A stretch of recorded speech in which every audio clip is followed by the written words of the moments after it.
গ্রামের একটি স্নিগ্ধ সকাল।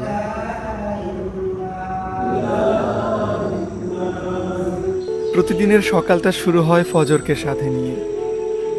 সবুজে ঘেরা ফসলের মাঠ, সূর্যোদয়ের সাথে পাখির প্রেম, কিচিরমিচির শব্দ।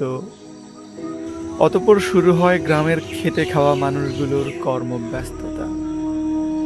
সারি বেঁধে সাইকেল চালিয়ে ধান কাটতে যাওয়া।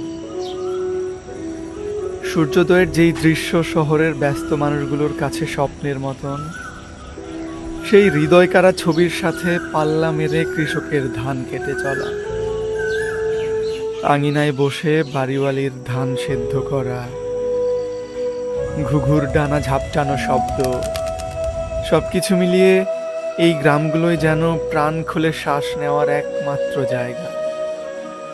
একটি গ্রাম, একটি ফ্রেশ অক্সিজেনের গুদাম ঘর।